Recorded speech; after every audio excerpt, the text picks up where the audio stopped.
Buenas noches a todos. Empezar diciendo que para mí era un honor presentar a don Alberto Medel Romero.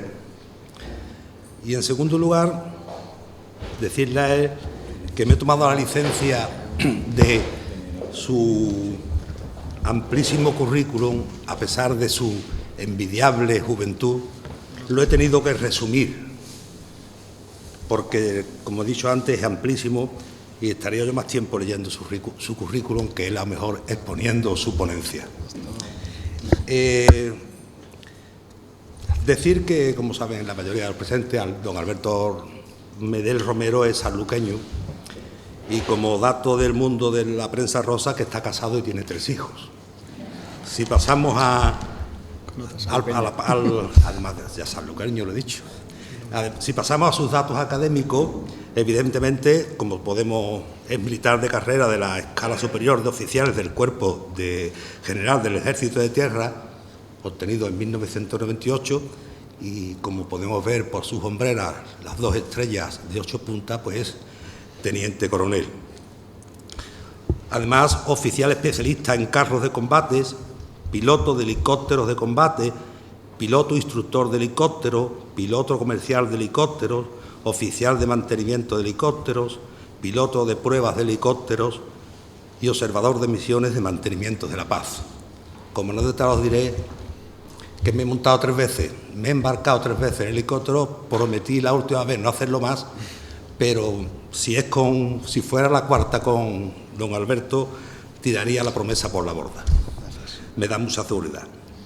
Y entre sus otros estudios, destacar un máster superior de logística de materiales e infraestructura, máster superior universitario en gestión de contratos y programas de la administración pública, máster universitario en investigación de accidentes de aeronaves y además posee un nivel de inglés B2. Los cursos suyos son numerosísimos.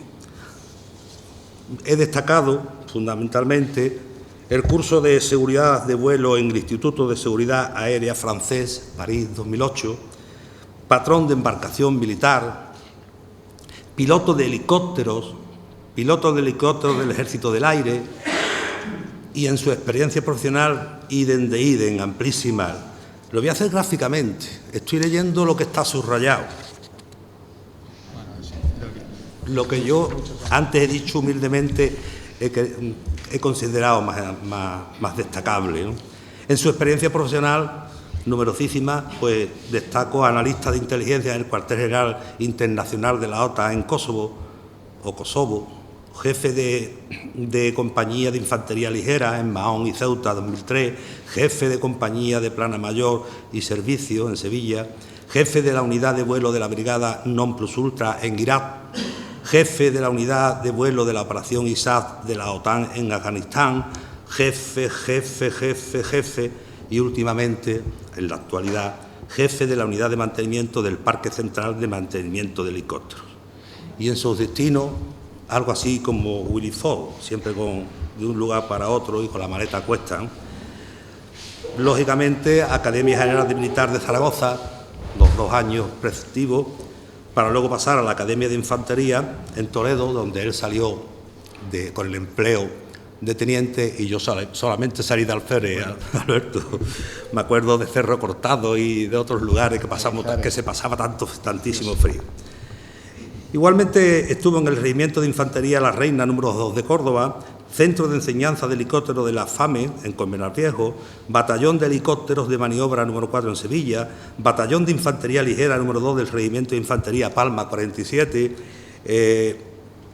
en Mahón también, Grupo de Regulares de Ceuta, Batallón de Helicópteros de Maniobra número 4 de Sevilla, Academia de Logística del Ejército de Tierra en Sevilla, Academia de Logística del Ejército de Tierra en Calatayud, Subinspección General del Ejército de Tierra número 3 en Barcelona, Batallón de Helicópteros de Maniobra número 4, Parque y Centro de Mantenimiento de Helicópteros en Colmenar Viejo 2018, que es el destino que tiene en la actualidad. Pero, además de todo ello tan resumido, debemos añadir su amor a todo lo relacionado con la mar, tal vez porque lo lleve en sus genes. y más concretamente a la vela.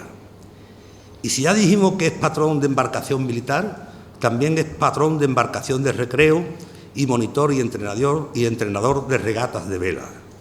Tan es así que en su condición de representante de presidente de la Asociación 500 años de circunnavegación a vela, ha organizado competiciones por diferentes puntos de nuestro litoral, bastantes de ellas con el aval y el reconocimiento de la Comisión Nacional de la Primera Vuelta al Mundo, porque nuestro ponente está trabajando fuertemente en la conmemoración de la gesta de Magallanes, Elcano y toda la tripulación que se enroló en las 5 naos. Naos eran 4. Desde que nos presentaron hace ya un par de años o algo así, puedo decir de él que es afable, agradable en el trato y en la conversación, y en términos coloquiales, lo mejor que se puede decir de una persona: buena gente. Mi teniente coronel, suya es la palabra. Muchas gracias.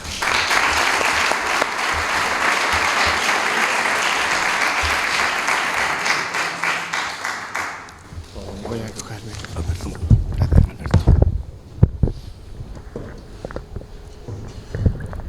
Bueno, Paco, buenas noches. Paco, muchísimas gracias por tus palabras, pero el currículum ya no soy tan joven y es fruto de muchos años de la profesión militar, el cual nos da muchísima oportunidad de conocer nuevas experiencias, viajar y seguir permanentemente formándonos. Muchísimas gracias, y simplemente soy un soldado español y por tanto he tenido que cumplir las órdenes de modificar mi destino, pero siempre con Sanlúcar de Barrameda adentro, porque me siento profundamente sanluqueño allá por donde vaya. Muchas gracias, Paco, por tus palabras, y muchas gracias, lo primero, a todos los presentes por venir y darme la oportunidad de explicar lo que es la aviación del Ejército de Tierra, al Ayuntamiento de Sanlúcar de Barrameda, al Ateneo de Sanlúcar de Barrameda, a Manolo, su presidente, y si no tiene inconveniente, pues voy a pasar a hablar del tema del cual he venido a hablar, que es la aviación del Ejército de Tierra. Comandante, coronel, con su permiso, me alegro de compartir aquí mesa con compañeros del arma y de profesión. La aviación del Ejército de Tierra es un tema que le propuse a Manolo porque es una gran desconocida. Nosotros tenemos aviación tanto en la Armada, en el Ejército del Aire, y también tenemos aviación en el Ejército de Tierra. Es una aviación que proviene de la aviación militar española, o sea, el origen es común para todos nosotros, y luego pues cada uno de los ejércitos, incluida la Armada, pues tiene el honor de crear entre sus estructuras pues unidades que vuelan y ayudan a la maniobra propiamente dicha. En este caso voy a estructurar la charla, pues esta presentación, pues focalizando nuestra historia, cómo ha ido avanzando en diferentes épocas nuestra historia de la aviación del Ejército de Tierra, y tocando también cómo esos materiales han ido cambiando muchas veces por la doctrina o por las guerras que han ido ocurriendo a lo largo de la historia y han obligado a cambiar los procedimientos y las tácticas de combate, obligando también a cambiar los métodos y procedimientos y así como los materiales. Lo he estructurado en varias etapas y, como veis, pues iré tocando un poquito la historia, los materiales y también aquellos hitos y retos que nos han ido obligando a superar para poder llegar hasta donde estamos. Como veis, en el año 60, los primeros pasos. Antes de esto, la aviación española o la aviación militar española, me gustaría hacer un comentario, porque tenemos aquí un también considerado sanluqueño, al infante, el aviador, infante de Orleán y Borbón, don Alfonso, el cual también de infantería, y al salir como segundo teniente también de la Academia de Toledo, pues enseguida mostró su interés y formación como piloto, y se formó en Francia, y posteriormente en 1913 también se formó en la Escuela de Pilotos de Cuatro Vientos recién creada, y fue uno de los mayores pioneros que tuvo la aviación militar española. Este fue el origen, donde provenían de diferentes armas, de infantería, de caballerías, de ingenieros, y ya en el desembarco de Alhucemas en el año 1925, con el apoyo de la recién creada Aeronáutica Naval, pues tuvimos un desembarco ya con apoyo directo de la aviación militar española, que supuso pues el principio del fin de la Guerra de Marruecos. Desde entonces pues se ha ido innovando, investigando en el mundo entero con diferentes pruebas, con fracasos y con muchos éxitos que han ido permitiendo y descubriendo cómo llegar a volar mejor y de una manera más eficiente.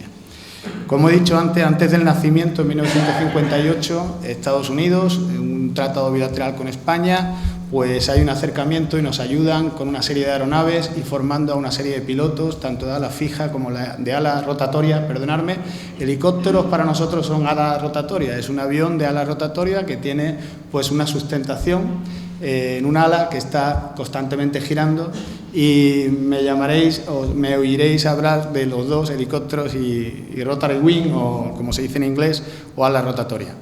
En 1959-60 los primeros cursos, y ya en agosto la creación de la Escuela de Helicópteros de Cuatro Vientos, ubicada en Madrid, y a partir de ahí casi todos los pilotos del Ejército de Tierra, algunos de la Armada y sobre todo luego de la recién creada en 1939 el Ejército del Aire, pues se forman ahí todos los pilotos de helicópteros. En el nacimiento, antes del nacimiento de la aviación del Ejército de Tierra, que nace en 1965, se crea un núcleo en el Estado Mayor que lo que hace es preparar las plantillas, la organización, para que en 1965 una instrucción general pues crea la Unidad de Aviación Ligera de la División Acorazada Brunete número 1, que es una división de infantería, pero que tuvo ya la primera unidad aérea, en este caso la aviación ligera del Ejército de Tierra. Este fue nuestro origen, y a partir de ahí, como vemos en los años 60, los primeros pasos, en mayo del 66, se iza por primera vez la bandera en la base de Los Remedios. Los Remedios porque está al lado de la ermita de la Virgen de los Remedios, que es la patrona de Colmenar Viejo. Y entonces, pues como esos terrenos fue donde montamos la base, pues se llamaba la base de Los Remedios. Tomaron dos helicópteros llamados UH-10, los Bravos, los cortitos, los que pudisteis ver en las películas de Vietnam, y el primer helicóptero que tomaron en aquella base es el Helicotango 206. Lo tenemos en el museo, y algunos, si va por Madrid, me encantaría que visitara, y está abierto para que podáis visitarlo, el pequeño museo que tenemos allí de la historia de la aviación del Ejército de Tierra en la base principal Coronel Maté. Luego sabréis por qué se llama Coronel Maté, os lo comentaré un poquito más adelante, y se le cambia el nombre a la base. Directamente ya en el año 66, esta ilusión de pilotos y de antiguos compañeros con mucho empuje, pues obviamente esto no es gratis, es un medio hostil para nosotros, y estamos aprendiendo, y pues se crean accidentes mortales, y esto hace que también en el Ejército se plantee como una unidad de fuerzas especiales, llamada Fuerzas Especiales por aquel entonces, pero que nos permitió dar un empuje, darle una inyección económica importante para que estas unidades recién creadas de la aviación del Ejército de Tierra tuviera ese crédito, esa financiación necesaria para poder seguir avanzando, porque como sabéis el material aeronáutico siempre ha sido muy caro. La llegada a Colmenar Viejo de los Sioux, como veis el material americano tiene nombre de tribus indias, y fuimos adquiriendo este helicóptero que veis arriba a la izquierda vuestra, pues veis cómo fueron los helicópteros de enseñanza primero que tuvimos en el Ejército de Tierra. En 1971, aquí pasamos a la década de los 70, luego comentaré algo de las 60, pero como veis, a la década de los 70 la llamamos el crecimiento. Empezamos a crear unidades de helicópteros por necesidades, y empezamos a crear la primera unidad en 1971. Creamos la unidad de helicópteros número 2 para el Sáhara. Como sabéis, allí teníamos un problema en el Sáhara Occidental, Sáhara Español, y se crea la unidad de helicópteros número 2, que se envía al Sáhara en el año 1971 al mando del coronel Sánchez Bilbao, que es el que le da, comandante Sánchez Bilbao, luego coronel Sánchez Bilbao, que le da nombre a la base de Almagro. Y fue con el apoyo del Dédalo, donde embarcaron los helicópteros del Ejército de Tierra, y colaboramos con el apoyo de la Armada, pudimos desembarcar en el Aaiún, y ahí estuvimos desplegados hasta 1975. En 1973 se crea al mando del comandante Eire Izoz, un gaditano, que he tenido la suerte de trabajar con su hijo, ahora coronel. Se crea el batallón número 5, la unidad de helicópteros número 5, en base a un material americano muy característico y peculiar, que es el Chinook, un helicóptero fantástico con una capacidad increíble de transporte pesado. Se levanta a sí mismo hasta 10.000 kilos. Es un helicóptero francamente interesante. Ahí veis cómo está transportando un caza después de un desgraciado accidente. En 1974 creamos, como estamos en la década del crecimiento, se crea la unidad de helicópteros número 3, en Logroño, en Agoncillo, en La Rioja, en base a los H, los helicópteros que están detrás de maniobras, y ahí veis el símbolo muy característico, una tierra de vino, y se le pone el símbolo muy característico de La Rioja. El batallón, en su origen, unidad de helicópteros número 3, pues posteriormente va cambiando de material, y en el 75 se crea el número 4. Este es mucho más cercano a nosotros, y eso que veis ahí es el río Guadalquivir, justo a su entrada sur por Sevilla, donde se divide la dársena, y donde veis a la izquierda la foto de cuando se creó en la unidad de helicópteros, de una base que fue cedida por el Ejército del Aire, y a la derecha y a la izquierda de vuestra imagen, a la derecha está la antigua y a la izquierda de vuestra imagen tenemos la foto actual, con las modificaciones, porque ya hay asentamientos de artillería antiaérea y compartimos la base con varias unidades del Ejército de Tierra. En 1979, voy un poco rápido porque tenía la charla preparada para 1 hora, pero intentaré darla en 45 minutos, se crea la UEL 2, aquella que se había creado en el año 71, se traslada en el 79 hacia Vétera. Habían convivido 4 años la UEL 2 y la UEL 4 en el Copero, en Sevilla, pero una de las unidades es destacada en Valencia. Luego veremos el reparto geográfico de nuestras unidades de helicópteros, y se crea la base en Vétera, que actualmente se llama la base Jaime I. En el 79 se crea el batallón de ataque número 1, también en Colmenar Viejo. Este es el batallón que posteriormente se trasladará al Magro, como lo veréis más adelante, y se crea la unidad de apoyo logístico, también al mando de un comandante, el comandante Topete. En el año, voy a hacer puntualizaciones con respecto a cada una de las décadas, cómo va evolucionando el material de nuestros helicópteros de la aviación del Ejército de Tierra. Tenemos la llegada del Jet Ranger, un helicóptero de reconocimiento número 12, lo habréis visto en muchas películas americanas porque es el típico helicóptero de la policía de Nueva York. Este es el mismo helicóptero. Sigue volando, como curiosidad, los americanos lo mantienen en vuelo, y es un helicóptero francamente bueno, con mucha maniobrabilidad.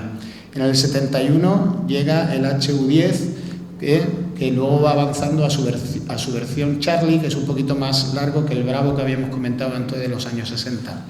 Y en el 73 llega el Chinook, este maravilloso helicóptero que sigue en Colmenar Viejo con una flota de 17 helicópteros, que es la mayor flota. Esta es la mayor flota de Chinook que tenemos actualmente en Europa. En el año 75 los Alouette ya son material francés, y llega a la IUN en apoyo a la campaña que estamos desarrollando allí en Marruecos. En el año 80 llegan los Volcos, los Beo-105, helicópteros que luego fueron equipados con misiles y con cañones para la lucha contra carro. Y estos llegan en el año 80, y posteriormente en el año 81 llegan también los Augusta Bell 212, que compartimos este modelo con la 3ª Escuadrilla de la Armada, y es un helicóptero que de los 6 que tuvimos siguen en vuelo 4, y este año le hemos dado de baja a uno de ellos. Tenemos que ir dándole de baja a alguna flota, lo explicaré un poquito más adelante, para poder introducir nuevas flotas, porque no podemos mantener todas las flotas de helicóptero. Como veis, es una constante renovación de material. En el año 87 llega el Super Puma a Sevilla, un helicóptero que desde entonces nos ha prestado muchísimos servicios, sobre todo en misiones internacionales. Un helicóptero con mucha potencia y muy versátil, con capacidad de cargar hasta 20 personas.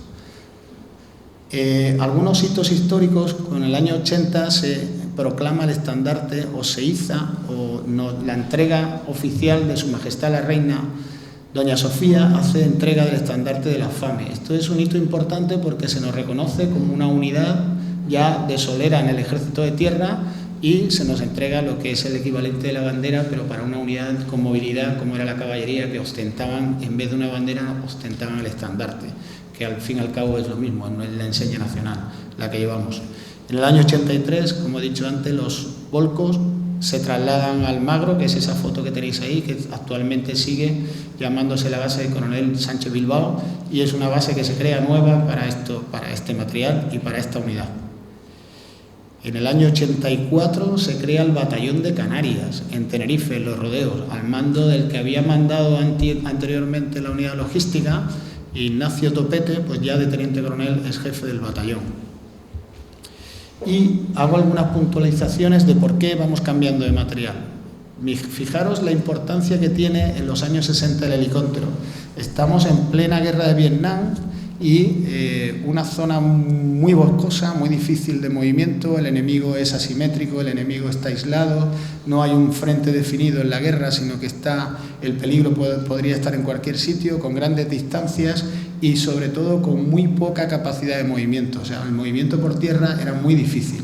Entonces se descubre que el arma aérea o de apoyo aéreo cercano es indispensable para el funcionamiento del campo de batalla porque permite al combatiente trasladarse en prácticamente una hora desde la base principal hasta la primera línea de fuego y sobre todo recoger a esos heridos y llevarlos a su base de una forma inmediata. Entonces, esto, unido a un apoyo de fuego que ya se instala en los helicópteros, hace del helicóptero un arma indispensable a partir de este momento para todos los ejércitos de tierra en apoyo a la maniobra terrestre. Hablamos de una aviación en apoyo a la maniobra terrestre. Y se crean, pues ya empiezan a verse helicópteros de ataque como el Gun Shield de americano, que ya empieza a apoyar con el fuego a toda la maniobra. En los años 80 vemos, en los años 70 y la evolución doctrinal del procedimiento de combate, vemos muchos helicópteros con misiles contra carros. Hablamos de los años 70, 80, la expansión de la Unión Soviética, las grandes llanuras, la multiplicación de muchos carros de combate y la forma de intentar combatir con esa potencia que era la Unión Soviética, tanto por Estados Unidos como por otros países de Occidente, en el cual invierte muchísimo en medios contra carro. Y se invierte muchísimo en helicópteros contra carro, que es un medio bastante eficaz porque es capaz de lanzar un misil a varios kilómetros de distancia, filo dirigido, y acabar con un carro que ni siquiera todavía lo ha visto. Eso va a marcar la compra de este material y la evolución de estas unidades, llegando a tener en nuestro helicóptero, en nuestro batallón de ataque de Almagro, hasta 45 unidades de Volco BO-105. Los franceses con el Gazelle y los con el material americano, que también tuvo una escuadrilla de armada de 6 unidades, recuerdo. Los años 80, como veis, no se queda nadie quieto y también el enemigo asimétrico que entonces se estudiaba por aquella época, pues también evoluciona y hace verdaderas máquinas de combate, sistemas, plataformas aéreas con muchísimo armamento. Iré pasando un poquito perdonadme si utilizo algún tecnicismo, pero voy a intentar huir de ellos. Pero aquí vemos otras misiones. Desde entonces la población civil descubre que es un medio muy eficaz para ayuda en las catástrofes. Ahí veis inundaciones de Bilbao, de Valencia, de los años 80. Algunos lo recordaréis en la televisión y fueron unas desgracias bastante grandes y donde los helicópteros ya desplegaron por primera vez en ayuda de la población civil. Desde entonces se ha utilizado para cualquier catástrofe. También hemos ido colaborando con las autoridades civiles pues, en la ayuda al chapapote, en un montón de misiones para utilizar los medios de una manera también en ayuda a la ciudadanía. La historia de los 90. Tenemos una modernización de aquel Chinook que compramos, que el material americano nos obliga a tenerlo actualizado y no en vano estamos ahora en la transformación también. Esta fue en los años 90 del Charlie al Delta y ahora estamos inmersos en la transformación del Delta al Fostro. Luego comentaré un poco más este detalle. Y hay un hito aquí en el 99, un pequeño hito que ahí con las abreviaturas no se entiende, pero me gustaría explicarlo un poco. En el año 99, el servicio de helicópteros, que entonces pertenecía a la unidad de helicópteros de las Fuerzas Aeromóviles del Ejército de Tierra, el mantenimiento, que es lo que era su trabajo, pertenecía a esta unidad, y entonces el responsable era un general de brigada, que el pobre estaba pues siempre pidiendo dinero para mantener este medio tan caro. En el año 1999 se pasa a llamar Parque y Centro de Mantenimiento de Helicópteros y va a depender de la Dirección de Mantenimiento del Mando de Apoyo Logístico del Ejército de Tierra, y por tanto el problema pasa a ser del Ejército de Tierra. Entonces todo el Ejército es ahora el responsable de mantener este medio. La llegada del primer Cougar, como nos había ido también en el Super Puma, pues hacemos la compra de otro medio muy similar, que es el Cougar, que es un poquito más grande y nos da un poquito más de capacidad de carga. Compramos 15 en el año 98 y luego explicaremos por qué también fue una compra acertada, a pesar de que es un mantenimiento muy elevado. Años 90, el carácter expedicionario. Nuestra aviación del Ejército de Tierra, como veis ahí, ha realizado más de 75 destacamentos en el extranjero. Hemos estado en Bosnia-Herzegovina desde el 97 al 2005. También en otra misión del 2007 al 2008, que volvimos a retomar con otra misión. En Kosovo en el año 2000. En Albania en el 99. En el Líbano del 2007 al 2012. En la operación de Irak de Norte, en el año 1991, en la Primera Guerra Mundial, también tuvimos un apoyo con unos Chinook dentro de la fuerza multinacional. Del 2003 al 2004 también colaboramos con Iraqi Freedom, con la operación India Fostra en Irak. En Kazajistán del 2002 al 2003 y en Afganistán con muchísimos destacamentos del 2004 al 2013. También colaboramos desde el 2008, tenemos ya 4 destacamentos, 3 destacamentos desplegados en Irak que están en la actualidad. Tenemos desplegado allí 3 Cougar y 3 Chinook. Ahora tendremos que modificar los Chinook, que están en plena transformación al modelo Fostro. Tendremos que sacarlos en este año 2020 y repatriarlos para meter por primera vez en una misión internacional al NH-90, que no sé si alguna habéis oído hablar de él, pero es un material muy nuevo que estamos comprando a través de la empresa Airbus y lo vamos a desplegar por primera vez en misión internacional. Decir, por curiosidad, yo no sé si es la genética de nuestra tierra, del río Guadalquivir, que la mayoría de esas misiones, la primera unidad desplegada en cada uno de los destacamentos ha sido el batallón de helicópteros número 4 de Sevilla, prácticamente en todas, o sea que ha tenido el carácter expedicionario. Es muy diferente llegar a una misión por primera vez a ir en la quinta, la sexta rotación. Todas conllevan un esfuerzo enorme, pero la primera es especialmente dura, porque es cuando se abren las rutas, cuando se estudia al enemigo, cuando se estudia todos los inconvenientes que nos vamos a encontrar en esas tierras tan lejanas. Pues el batallón de helicópteros número 4 de Sevilla ha abierto Bosnia, ha abierto Irak, ha abierto Afganistán, fue a Mozambique, fue a Líbano y también en Kosovo. O sea, prácticamente todas, los diferentes responsables de la unidad de helicópteros del Ejército de Tierra siempre nombraron al batallón de Sevilla con carácter expedicionario. No sé si tendrá algo que ver con nuestro pasado de descubrimiento y de los grandes descubrimientos que salieron de nuestro brazo de mar del río Guadalquivir y sobre todo también de Magallanes y Elcano, que salieron de nuestra tierra para dar la primera vuelta al mundo. Pasamos a un reto importantísimo que nos ha perseguido desde los primeros años. Ya en los años 70 el coronel Maté, siendo teniente coronel jefe de la FAME, se mató volando en gafas de visión nocturna. Es un medio... Si el vuelo es un medio hostil, en la gafa de visión nocturna todavía más, porque se ve todo en el mismo tono y pierde uno la sensación de profundidad. Si a esto lo exportamos a volar a 200 km por hora cerca del suelo, pues la sensación es bastante desagradable y hay que cumplir escrupulosamente todas las técnicas de vuelo para que no se olvide ninguna y podamos salir vivos de esa misión. Es una misión realmente difícil, pero que si se respetan las técnicas de vuelo, pues al final se convierte en una misión cotidiana y diaria, porque ya no se entiende el combate si no es de noche también. Para ello tuvimos que cambiar la formación de los pilotos y tuvimos un reto muy importante. Antiguamente había 3 semanas de formación donde seleccionábamos a los pilotos, posteriormente una fase básica en el Ejército del Aire y luego 3 meses en el Ejército de Tierra, donde lo convertíamos en pilotos del Ejército de Tierra.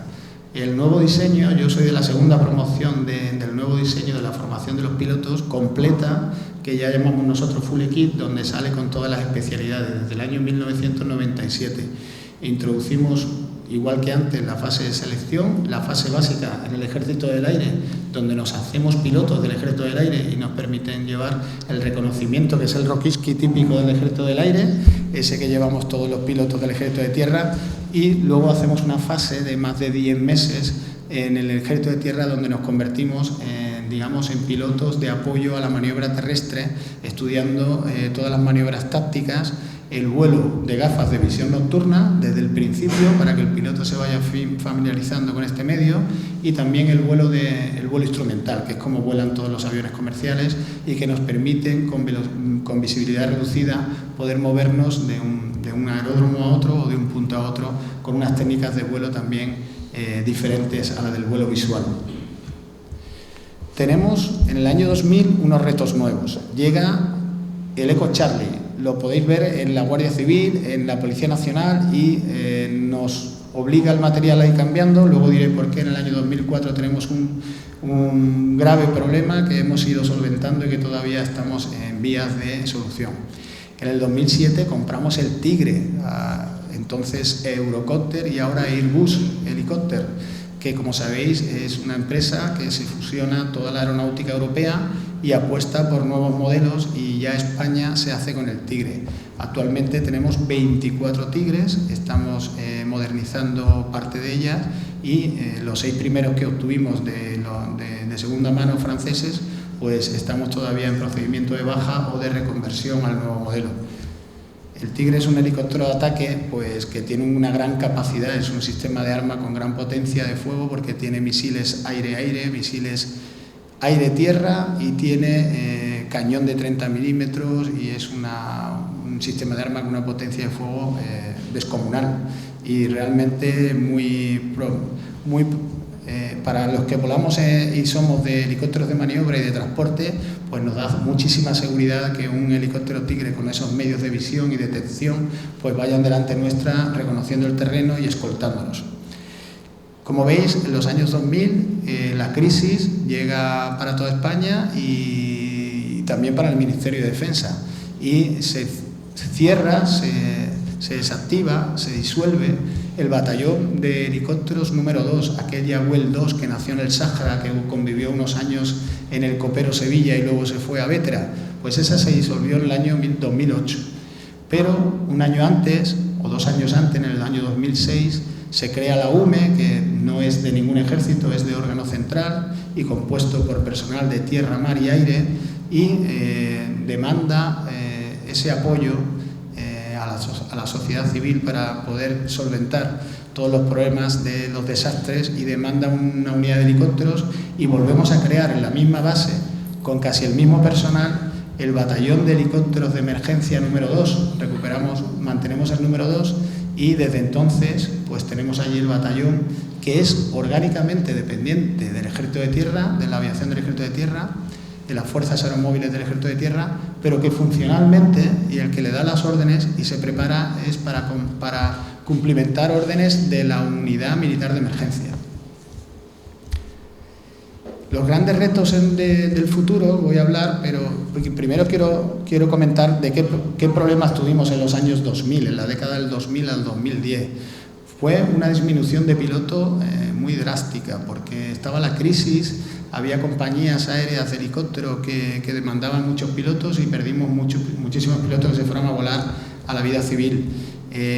Los certificados de aeronavegabilidad, que ahora lo explicaré cuál fue, y luego una renovación de la flota prácticamente impuesta, que tuvimos que ir solventando en esos años con gran dificultad, sobre todo por el escaso número de pilotos que nos quedamos en la aviación del Ejército de Tierra, y el gran número de aeronaves que teníamos que volar y cumplimentar muchas misiones en el extranjero. Estábamos en aquel momento en el Líbano, en Afganistán, en Irak, y estábamos desplegados por prácticamente medio mundo. El problema que tuvimos fue una ley de navegación aérea del año 1960, lleva a desarrollar un Real Decreto en el año 2004 donde la palabra aeronavegabilidad no solo se nos atraganta a la hora de pronunciarla, sino que también se nos atraganta a la hora de cumplimentar lo que aquel Real Decreto supuso para nosotros. Pues se nos quedó prácticamente todas las flotas en tierra, todas. Solo nos libramos de los Cougar que estaban recién comprados y por tanto pudimos seguir cumpliendo las misiones solo con la flota de los 15 Cougar, aquellos que compramos en el año 2000, del 98 al 2003. Los demás tuvimos que dejarlo en tierra para cumplimentar un trabajo de ingeniería, para que nos entendáis. Para que me podáis entender, es como una ITV del coche, es como si lleváramos muchos años sin pasar la ITV. Entonces, la legislación nos obligaba a documentar todos los cambios que desde años atrás habíamos ido haciendo en cada una de nuestras aeronaves.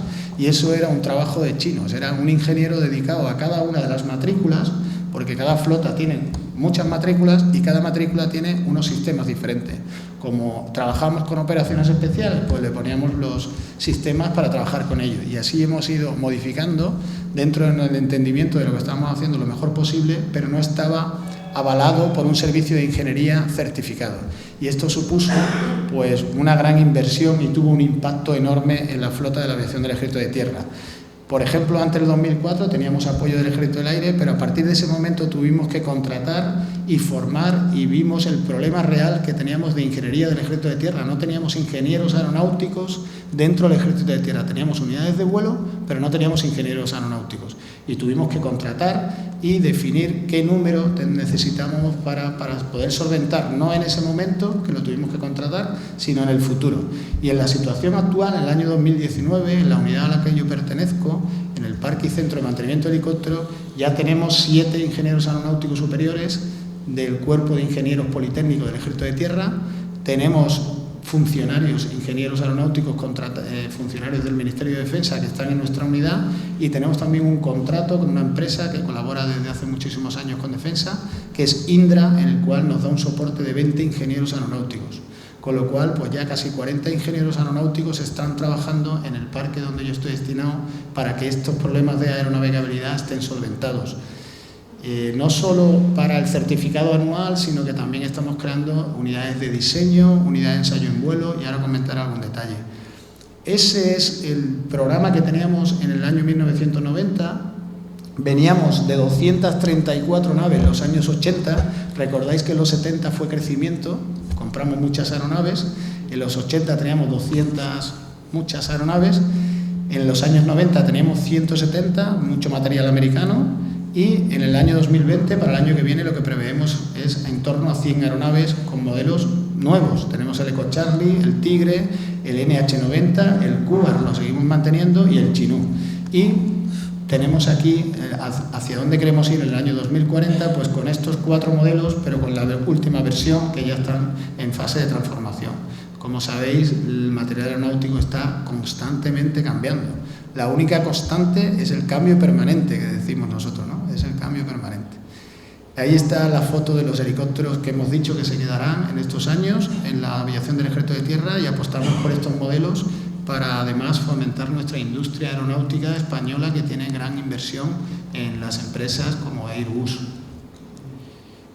No solo, como he dicho, para certificar anualmente, sino que además, como necesitamos hacer muchas misiones con apoyo para la maniobra terrestre, operaciones especiales, pues estamos creando una unidad de ensayos en vuelo y, por tanto, hemos tenido que formar a pilotos e ingenieros en esta especialidad tan difícil. Solo 6 países del mundo lo están trabajando y nosotros, gracias a la Universidad Politécnica de Madrid, hemos llegado a un convenio para formar a ingenieros y pilotos a través del máster de ensayos en vuelo, que lo hace a nivel defensa, y ya tenemos 10 pilotos y 8 ingenieros.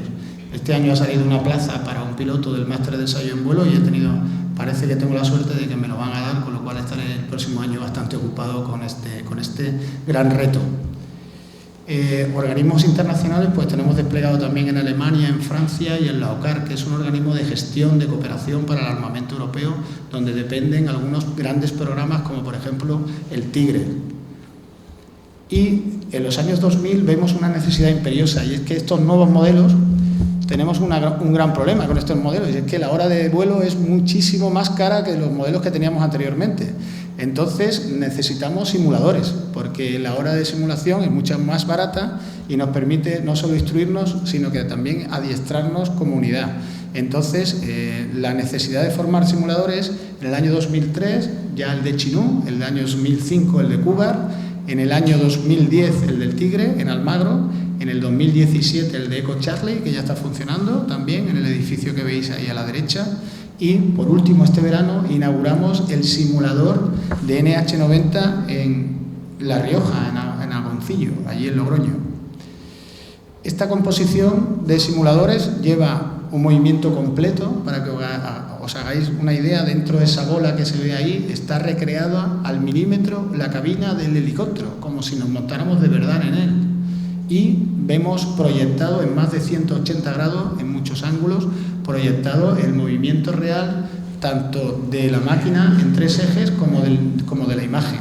Luego tenemos entrenadores, que solo se mueve la imagen, que yo creo que marea mucho más que lo anterior, porque lo anterior se mueve la imagen y se mueve el cuerpo, pero en donde solo se mueve la imagen, nuestros anillos semicirculares que tenemos en el oído están quietos y vemos una imagen moverse y nos crea una distorsión en el cerebro que nos lleva a marearnos.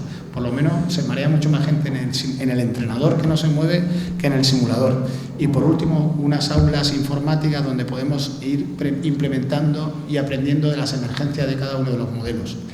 No solo podemos ver la imagen, sino que tenemos diferentes escenarios cargados, urbano, rural, tenemos nocturnos y tenemos también los escenarios cargados con toda la cartografía a detalle de los escenarios donde estamos desplegados en misiones internacionales. No de todos, pero sí intentamos ir recabando esa información para poder instruirnos en ese escenario. Como he dicho, apoyado siempre por una parte totalmente digitalizada de lo que son la práctica de emergencia y el funcionamiento interno de cada uno de los sistemas del helicóptero. Como veis, no solo además se instruye como tripulante, sino que además nos podemos instruir como unidad, porque esos tres sitios, Almagro, Colmenar Viejo y Logroño, están conectados a través de intranet, nuestra red interna, y podemos ver el mismo escenario. Una tripulación arranca un Chinú en Colmenar, un Cúbar en Colmenar, un NH90 en Logroño y un Tigre en Almagro, y ruedan por la pista viéndose unos a otros. Y podemos navegar y hacer una misión todos viendo el mismo escenario, hablando por la radio y como si estuviésemos en una misión real. O sea que esto es un gran logro para instruirnos. Esto lo tiene España, es última tecnología y lo estamos utilizando constantemente. En la historia también hemos visto cómo llega el NH90, también un hito importante. Es un nuevo modelo que viene para quedarse, viene ya con segunda y tercera fase y tendrá que sustituir al Cougar Super Puma. Estamos hablando de proyectos ya del año de aquí a 2040, con gran inversión de todos los contribuyentes, y creo que es una máquina y un helicóptero bastante moderno y que nos va a permitir cumplir las misiones encomendadas. La aviación del Ejército de Tierra, y estamos aquí por ello, empezó siendo la aviación ligera, pero realmente ha habido un hito importante, y en el año 2016 se modifica un Real Decreto del año 2010 y se crea la especialidad fundamental aviación del Ejército de Tierra, que hasta entonces no era un arma ni una especialidad, porque cada uno estábamos allí pues proveniendo de un arma, unos de infantería, otros de caballería, otros de zapadores, de transmisiones, y ya desde el año 2016 somos el arma de aviación del Ejército de Tierra, que ese es el símbolo, esas alas que tenéis ahí, es el símbolo que nos caracteriza, el emblema y el escudo que nos caracteriza. Esta es la situación actual de los modelos que tenemos y el número. Esta es la composición actual de la aviación del Ejército de Tierra. Vemos diferentes colores y vemos diferentes batallones, como el de Almagro, el de Colmenar, el de Algoncillo, el del Copero en Sevilla, el Beltra 5 en Colmenar, el batallón de cuartel general, antiguo batallón de transmisiones, y el grupo logístico de FAME. Todos ellos pertenecen a la fuerza. El Ejército de Tierra tiene el cuartel general, la fuerza y el apoyo a la fuerza. Pues estos son dependientes directamente de la fuerza y hacen las misiones operativas y de combate y se preparan para ello. Y luego tenemos el mando de Canarias, que también es de la fuerza, hace también misiones de fuerza, pero no pertenece a la fuerza, con el batallón número 6 que está allí en los rodeos en Tenerife. Luego tenemos el mando de apoyo logístico donde yo estoy, que es el Parque y Centro de Mantenimiento de Helicópteros, que es el encargado del mantenimiento y el responsable de tercer y cuarto escalón, a un nivel considerable de mantenimiento, de toda la flota de helicópteros del Ejército de Tierra, de todas, absolutamente de todos los modelos. Y por último tenemos la Academia de Aviación de Ejército, que depende de nuestro mando de doctrina, que está en Granada y es el responsable de formar tanto en enseñanza como en perfeccionamiento a los pilotos y a las tripulaciones que van a formar parte de esta unidad, que es la aviación del Ejército de Tierra. Ahí tenemos el despliegue, por donde estamos, geográficamente, como he dicho, y ahí tenemos también un destacamento permanentemente en Melilla. Ha comentado antes el capitán de navío, pues que tenemos ahí protegiendo las islas españolas de Chafarinas, del Peñón de Vélez de la Gomera y de Alucemas, y también la isla de Alborán, donde tenemos permanentemente desplegados a compañeros nuestros y que son atendidos por este helicóptero, que además hace su emergencia sanitaria. En caso de que alguno necesite evacuarse rápidamente, pues el helicóptero está 24 horas y 365 días del año disponible. Un gran reto, la digitalización. Hemos pasado de ver los relojes analógicos, donde el piloto tenía que ir mirando a muchos sitios y hacerse una composición de lo que tenía que ver, en arco amarillo, arco rojo, en arcómetro, el altímetro, todos los datos que iba procesando en su cabeza. Ahora eso se procesa digitalmente en unos software y se presenta configurado previamente, se presenta en unas pantallas, con lo cual es un reto porque hay que estudiar más, pero a la vez te presenta mayor número de información de una manera más directa y hay que gestionar toda esa información. Ahí veis las pantallas como son actualmente, no tiene nada que ver con los relojes antiguos, ya son ordenadores, estamos volando con ordenadores que van funcionando más rápido que nuestra cabeza, muchísimo más rápido. Y por tanto necesitamos también crear que esos centros, esos ordenadores, de una manera confidencial, programemos las misiones y los diseñemos a nuestras exigencias, a nuestro gusto. Y ahí veis cómo son estos centros que tienen por cada uno de los modelos, donde trabajamos y programamos las pantallas que luego nos van a presentar en el helicóptero. El requerimiento operativo, los helicópteros son más modernos, más potentes y entonces nos exigen más. Esto siempre va al límite. Como no puede ser de otra manera, tenemos que aprovechar los medios al máximo. Entonces, donde antes teníamos un radio de 400 kilómetros, pues ahora somos capaces de proyectar un grupo táctico para que nos hagamos una idea de unas 500 combatientes a unos 600 kilómetros de distancia y sostenerlo durante 72 horas, pero sostenerlo para combatir, con munición, con piezas de artillería y con un gran despliegue. Ahí vemos en la foto derecha de abajo, un Chinook se convierte en una gasolinera y toma, y dentro de su bodega mete un sistema que se llama Robertson y tiene hasta 9.000 litros para repostar a otros helicópteros que van llegando y se despliegan unas mangueras y van repostando. O sea que vamos evolucionando y vamos dando la capacidad que nos exige el cumplimiento de la misión. Ahí tenemos las misiones, lo voy a pasar muy rápido, pero para que nos hagamos una idea, pues combate próximo, operaciones en profundidad y operaciones especiales.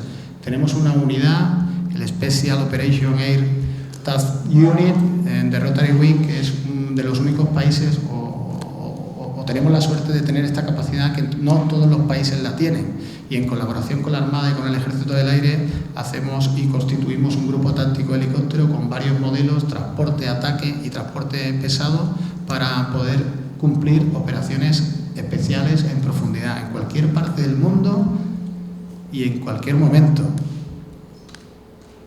Para ello necesitábamos y vimos que teníamos que operar también con las plataformas navales, y desde el año 2012, aunque ha habido en anteriores épocas varios intentos, desde el año 2012 colaboramos y somos apoyados por la Armada para capacitar a nuestros pilotos a operar desde plataformas navales. En el Juan Carlos I, todo esto que nos han enseñado la Armada a operar de estas plataformas lo hemos puesto en práctica luego en colaboraciones internacionales, en buques americanos, en buques franceses como el Dismude, etcétera, etcétera. Y nos ha dado una capacidad muchísimo mayor. Como curiosidad, el último despliegue en Irak fue trasladado y transportado por el buque Juan Carlos I. Y nos llevó hasta Irak, desde allí arrancamos en plataforma y nos pudimos mover hasta el destacamento en el cual cual se encuentra ahora al lado de Bagdad. Tenemos también recuperación de tripulaciones de combate, el Personal Recovery. Esto es un helicóptero del Ejército del Aire que en misión SAR tuvo un accidente en Afganistán en el año 2012. Tuvimos uno en el año 2007 y otro en el año 2012. Y lo pongo porque esta foto que veis ahí de un chino recuperando ese helicóptero no solo recupera a la tripulación, sino que también tiene que recuperar al material. Es un material sensible con mucha información y no se puede quedar ahí.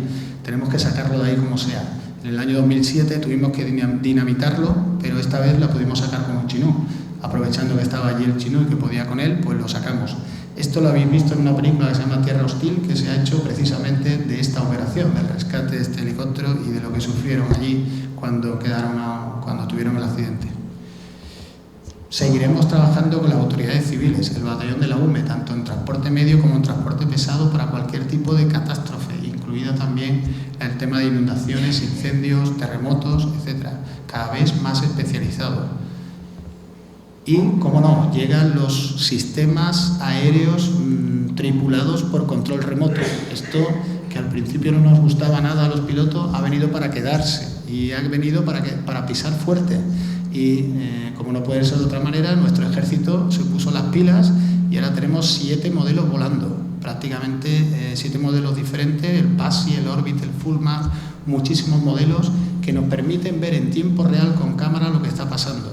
¿De acuerdo? También hay ese avioncito que veis arriba a la derecha, es un avión de 6 metros de envergadura, de origen israelí, que está colaborando permanentemente en verano en las campañas contra incendios en apoyo a las comunidades autónomas, porque tiene 10 horas de autonomía y vuela a 14.000 pies. Es un pájaro en tiempo real que nos está dando una imagen muy valiosa para que los centros de control vayan analizando los conatos de incendio, los incendios que se van produciendo. O sea, que tienen mucho uso en la vida civil. Pero claro, esto lleva un esfuerzo de técnico y de preparación, no solo de los aviones, sino también de formar a los pilotos y los mecánicos. Entonces, veo ahora el camino, me gustaría comentar algo para el futuro y ya me quedan 5 o 10 minutos. Tenemos que modernizar flotas, tenemos que sostenerlas, tenemos que integrarnos en la tecnología 4.0, donde todo en tiempo real, ya no vamos solos por el mundo, tenemos barcos de la Armada, tenemos aviones del Ejército del Aire, tenemos infantería desplegada en el terreno y todo esto con muchos sensores y comunicados entre ellos en tiempo real. Y esto es el futuro y tenemos que luchar para conseguir integrar esos medios y puedan ser manejados por el mando de una manera eficiente. La integración de los sistemas no tripulados con los tripulados es importante y difícil. La simulación, seguir avanzando en la simulación, las infraestructuras aeronáuticas que tienen amplio margen de mejora y el apoyo especializado a las autoridades civiles. Pero realmente lo que a mí me importa más es de todo esto que hemos sufrido, tanto de la evolución del material como la evolución de las ubicaciones de las unidades, los diferentes métodos y tácticas y procedimientos, lo más importante son los valores tradicionales, lo que nos da la identidad como un arma, como una especialidad que nos une, porque nos da una capacidad y nos une desde el principio. Y por eso pongo la definición del arma de aviación de ejército, que no deja de ser la definición de un arma cualquiera, como la de infantería, caballería, es la que nos da una capacidad y nos da sobre todo una identidad. Los aspectos hacia el futuro, pues obviamente hemos hablado de los técnicos, pues tenemos que mejorar en la enseñanza y en el perfeccionamiento de los nuevos modelos de helicópteros, la integración de mecánicos, tripulantes, operadores de a bordo y operadores de sistemas no tripulados, y cumplir la normativa, la EASA, de la Agencia Europea de Seguridad Aérea, y la PERAN, que es la publicación española de requerimientos de aeronavegabilidad militar. Esta norma ha venido y está influyendo muchísimo porque tenemos que ponernos a la altura de la normativa civil, cuando además tenemos otras misiones muy especiales como es llevar armamento, y esto tiene difícil integración, pero estamos en ello y yo creo que lo podremos conseguir en poco tiempo. Y sobre todo la formación de valores. La formación de valores, que me gustaría comentar que para esto nosotros es lo más importante. Ahí hay una foto de nuestros pioneros, que gracias a estos pioneros, con su empuje, con su espíritu de sacrificio, con su disciplina, con su honor, con su espíritu de aventura, pues consiguieron iniciar un arma de aviación del ejército muy difícil y con una capacidad enorme. Hemos heredado y somos de herederos y depositarios, como decimos en nuestros himnos, en nuestros actos a los que dieron la vida por España, somos herederos y depositarios de esa gloriosa tradición militar. Y el homenaje a estos héroes que la forjaron es un deber de gratitud y un motivo de estímulo para continuar lo que ellos empezaron. Esto es lo más importante. Nosotros, como veis aquí, los valores del Ejército de Tierra son los que han sido capaces de llevar hasta hoy esa aviación del Ejército de Tierra en número, en formación de personal y en todo lo que conlleva estar ahora a ese nivel. Esto, lo más importante, sin duda, es la clave del éxito y, como dice nuestro lema, sicu in cielo en terra, así en el cielo como en la tierra. Esto no ha sido gratis, esto ha costado mucho trabajo, mucho esfuerzo. Y para ello los valores que siempre enseñamos a todos los que vienen a formar parte de nuestras unidades de helicópteros, pues eso es un espíritu de equipo, un compañerismo, una iniciativa, un valor, una decisión para tomar decisiones importantes en un constante cambio, una inteligencia para entender esa nueva tecnología, una disciplina operativa y aeronáutica y un espíritu de sacrificio que, como dice nuestro himno, las fuerzas que están preparadas para luchar, vencer o morir. Y como digo, esto no es gratis y, desgraciadamente, nosotros le debemos todo esto a los que más han dado por nosotros. Tenemos más de 57 caídos en acto de servicio. Se dice mucho porque tenemos 54 años y eso es muy fuerte, ¿vale? Ellos son los verdaderos héroes de estar aquí hoy, para lo cual me gustaría poneros un vídeo y termino ya con la presentación, con un pequeño vídeo de 5 minutos de cómo estamos en la actualidad y ver las capacidades del legado que nos han dejado estos héroes y que tenemos la suerte de continuar y formar parte de esta aviación del Ejército de Tierra. Dale volumen todo al ordenador, sí. ¿No tiene volumen el ordenador?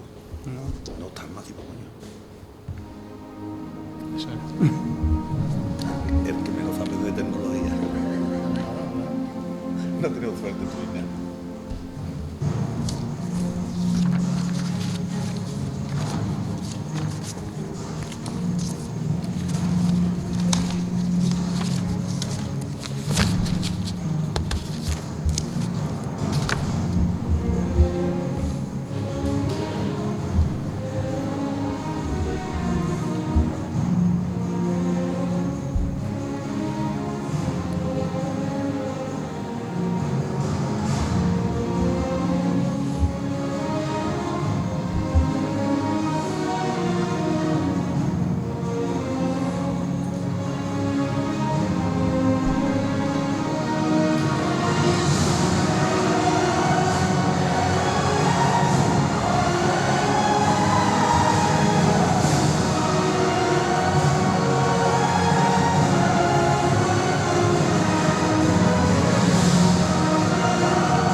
Pues esta es la aviación del Ejército de Tierra. Muchas gracias.